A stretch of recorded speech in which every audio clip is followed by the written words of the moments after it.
So we've had some videos where I was riding split reins and had questions on how you hold them properly. And there's no standard answer for that.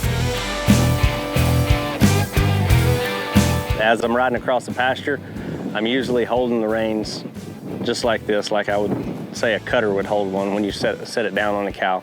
But it kind of just depends what you're doing. If I'm gonna be riding with two reins, I usually run my left rein around this finger so that the tail of both reins is on the same side, but I can still ride with two hands and do whatever I need to do as far as with my horse without hindering, because I can make these reins as big as I want them to. So when I'm riding with two hands, I'll ride them like that, or when I'm riding with one hand, sometimes I'll just slide it up from there, right here, to where I can get back to seeing if my horse is responding from kind of a one rein unit there, and I know kind of if we're ready to go into roping reins or if I still need to get back out here and give him the right kind of cues.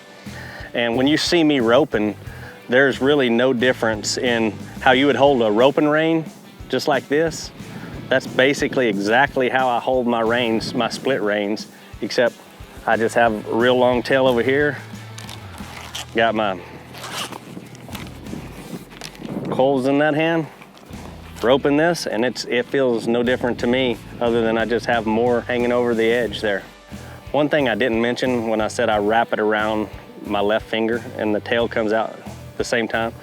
So if you're on a horse that, you know, is a little fresh or does want to play or buck, even though this may slide out of your hand, I really feel like I always have a really good hold on this left rein, so I can always cheek them up and like hold them till I get things right. I just feel more secure when I'm on a young horse if I've got a good hold on that left rein, because I ride horse better to the left, and so if I'm going to shorten one side and pull him up, I want him going to the left. This is my personal preference.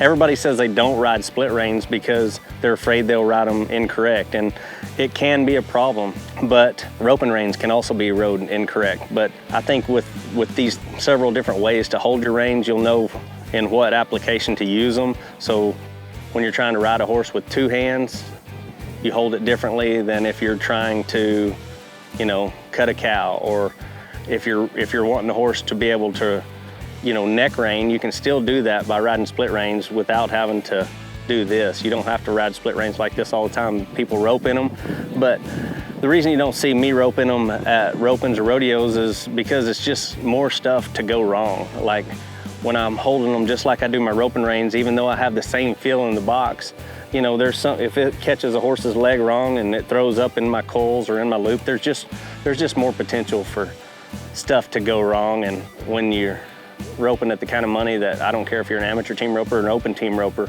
you just want to take all those variables that you can out. So that's the 3 or 4 different ways that I hold my split reins, and not that any of them are better than the other, but they all have different applications and reasons why I use them like that.